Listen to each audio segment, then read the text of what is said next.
was talking to my son, right? And I'm at a point with my son in terms of who he is as a person where I'm like, all right, I'm getting to the point where I'm like, okay, I'm proud of you, son. Now, y'all got to understand something. My mother grew up with 14 kids in a 3-bedroom house, right? One bathroom, south side of Chicago, 43rd. Watch.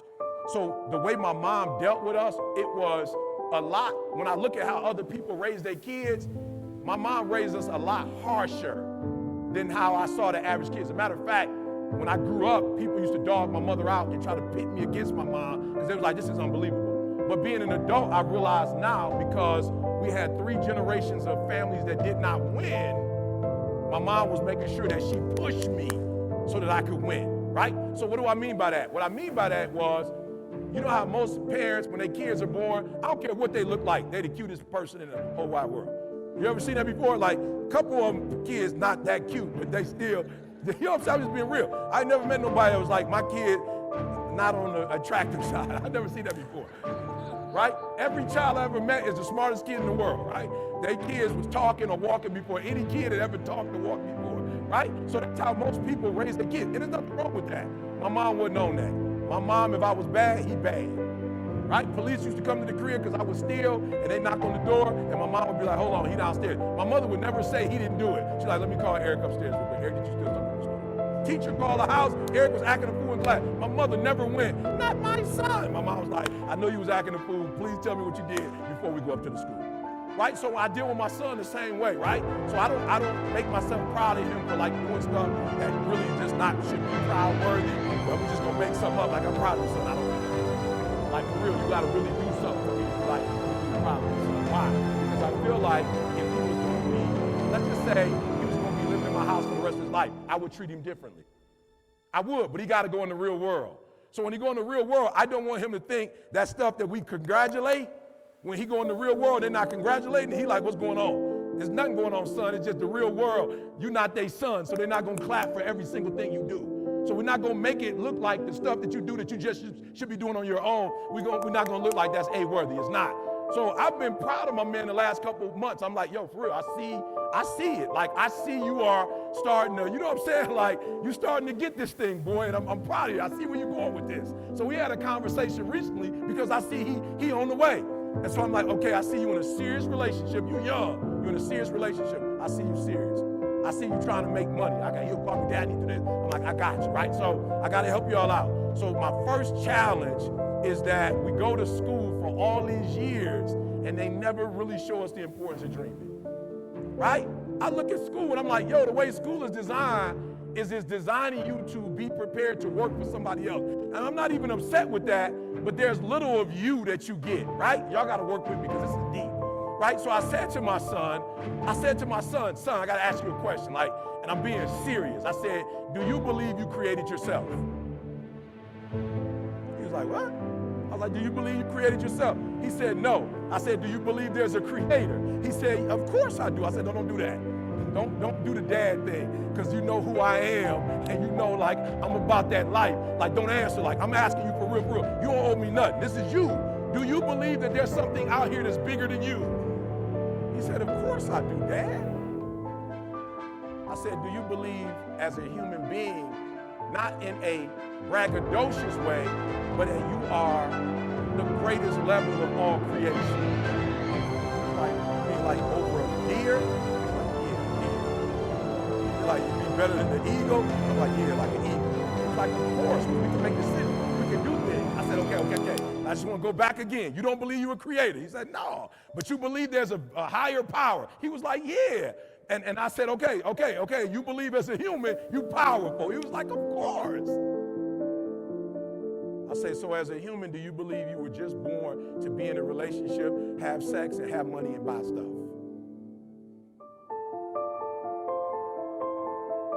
He was like, no, I guess it's something bigger than that, Dad. It's like, I guess the other thing is a calling. I said, well, if you believe that, why have you never gone after your calling? Why you spend so much time worrying about a relationship? Why you spend so much time, son, worried about money and cars and stuff? If you really believe what you just told me, that as a human is something greater than that, then why aren't you on that? He was like, I don't know. I said, because here's the trick, son. if you get this and that, you still might not get you. I'm just being real with the Montage. I think it's a fabulous place. It's great. But I didn't walk in there like, ah. Like, it was really the mountains that made me go, whoa. It was really when I saw the birds flying that high, it was like unbelievable. It wasn't really the room that I was like, this is the great. As a matter of fact, the guy was getting on my nerve. I guess when you pay money to go there, they got to try to do the whole personable thing. I'm like, bro, I'm on the call. Please, just give me the keys so I can go to my room. And if I have some problems when I get to my room, I will call you. So I'm having a conversation with my son saying, son, do me a huge favor. Don't go after low-hanging fruits. Here's the deal. If you get to the top of the tree, all the fruit from the bottom at the top is going to be there, son. So I don't need you focusing on cars and money and stuff. You're going to get that. I need you to focus on why you were born in the first place. Why are you here on earth for this particular time? What are you doing here? Anybody can buy a car, son. Animals get in relationships. Animals have sex and have kids. And son, it's got to be deeper than that. If you're higher than humans, then while you're here on earth, you got to do more than what animals do.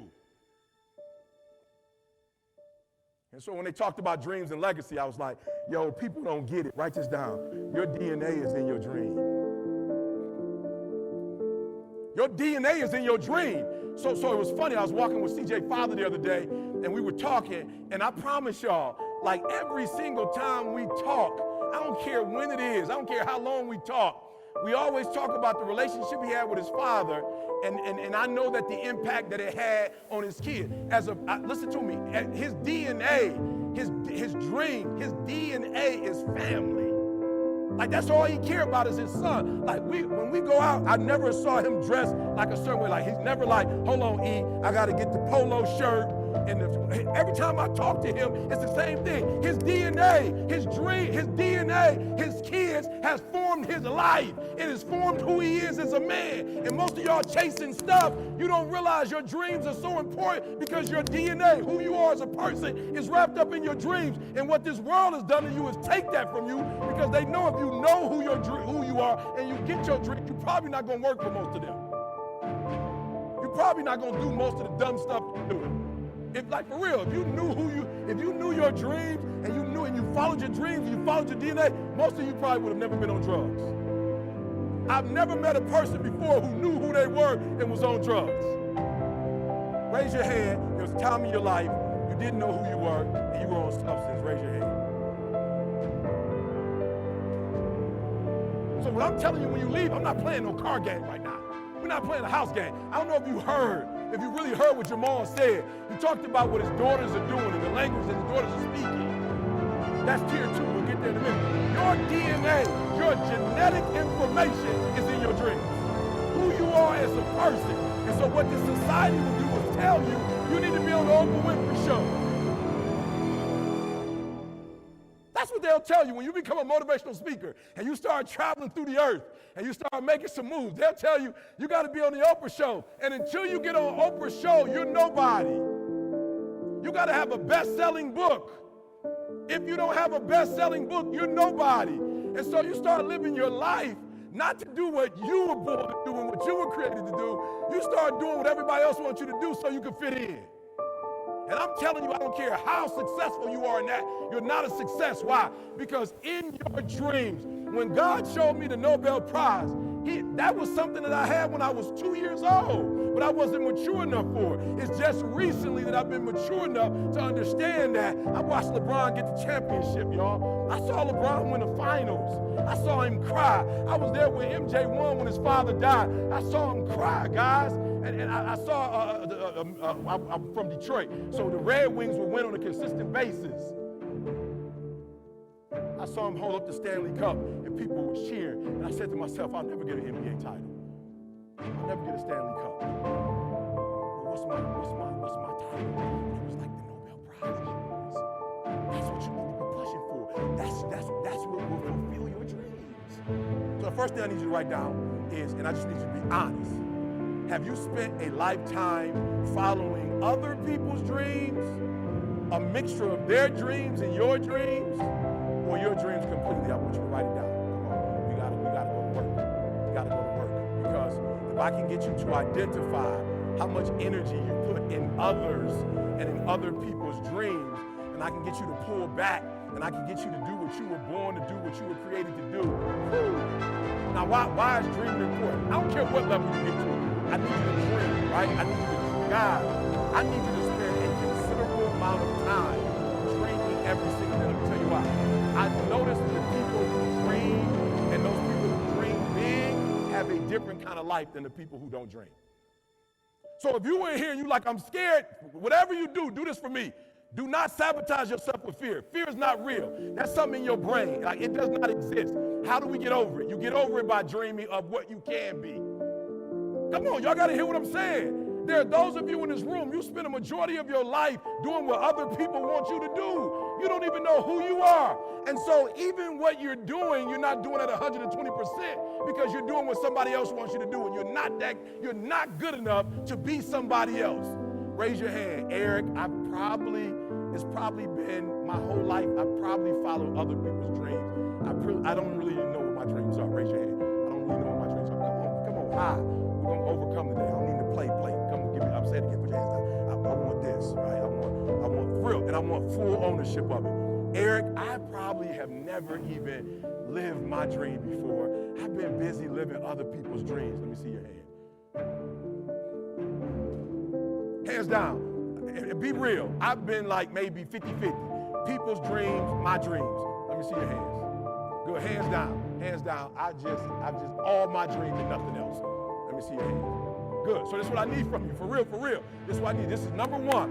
Tier one, we just at dream. That's it. And it's all about you. And I need you to be selfish for it. I'm gonna need you to be selfish, right? And don't feel bad. There's some of you in this room, you feel bad about dreaming. Let me give you an illustration. If my mother calls me and says, son, I need help with my car. I think she called Carl. I love it too. She must be stressed financially because it was 400 and she said it was 500. I was like, I think it's 500. I think it's 400. She's like, I think it's 500. Call Carl. Carl was like, it's 400, right? If I didn't have 400 extra dollars, I want you to hear what I'm telling you. If I didn't have an extra 50,000, if I didn't have an extra 100,000 plus, I wouldn't have been able to pay for my son to go to school cash. So I need you to be selfish on the first tier, and that's dreaming. I need you to be real selfish because you can't help anybody else. You can't do for anybody else if you hurt. And the reason why my messages keep getting stronger and stronger is because I'm not at school, I'm healing. Every year I'm healing, I'm cleansing, I'm becoming a better human. And so as I become a better human and I have less junk to deal with, and I've been through some stuff. You think it's cute when I tell you I was homeless. You think it's cute when I tell you my father wasn't in my life. You think it's cute. My mom just wrote her book, and my mom told me to my face, son, I hated your guts for months, for years, because of that book. I'm like, Mom, what do you mean? Like, I didn't say nothing about our family. You told the world that I got pregnant with you when I was 17. I didn't want nobody to know. Imagine growing up in a house where your mother has set up a lie and changed your last name. And giving you a life that's not really a real, it's fake, it's not real. And my mom is 60-something, she just let go. So I need y'all to do me a favor. I need you to be selfish on the dream piece. Because what you have to understand is when you know who you are and you start operating that, you're going to start blessing people in the way you couldn't bless people before when you didn't really know who you were. So I want you to identify it, right? And so you told me which one you were. And I want you to write all three down again, and I want you to write down which one you wish to be. This is the teaching the millennials need. This is what the millennials need, guys. The millennials have rushed right into what they thought we wanted them to have, and that's cars and that stuff. Why? Because the generation before, for some of us, right, it was a working class, so they were in poverty, guys. And so they grew up watching their family work hard to get stuff. And so now we wondering why they just want stuff. Because that's all they see in their home. That's all they heard. They see their parents go out and buy nicer houses and get better cars than grandma had. Better stuff, and now we're taking them to Disney World. Like, Disney World is a part now of, like, if you're a parent, you got to take your kids to Disney World. It's unbelievable. My kids were stressing me. When we going to Disney World? I'm saying, going where? To Disney World. I'm like, who goes to Disney World? They're like, all my friends went to Disney World. I'm like, we didn't go to Disney World. We went went to Gary, Indiana. We went to Gary, Indiana at my grandfather's and got Kentucky Fried Chicken, thought we were doing something. I'm being real. We would go on the way to Chicago. We'd stop in Gary for hours. And my grandfather would go, and he would 23rd Street. He would go and get chicken and bring chicken back. And me and all my cousins, we eating chicken and going outside and playing. And we just thought it was the best thing ever. And my kids were like, dog, we don't play outside with Disney World, video games. I'm like, what in the world? So when I got on my son, like, son, come on. Where's that grind, son? Where's that dog, son? Let's go. He was like, Dad, I'm not trying to be disrespectful, but I was homeless. I'm not trying to be disrespectful. I wasn't homeless. You was homeless. I wasn't homeless. Matter of fact, you set me up for the. You actually took some of the dog. I'm not trying to be funny, so I'm not saying I was wrong in giving my kids something that we didn't have, but I was wrong because I didn't teach them that dog. So I just thought that they would just grow up in this big, beautiful neighborhood and go all these places and meet all these people, and the dog is just like something you automatically get. The dog came from what I went through. That the dog didn't come from school. The dog didn't come from getting a PhD. The dog didn't come from getting these big checks. That's not where the dog came from. The dog came, so our children are watching all this success, and we wondering why the millennial generation, nobody ever told them to dream. Nobody ever told them that DNA is in their dream. We told them that their DNA is in their money.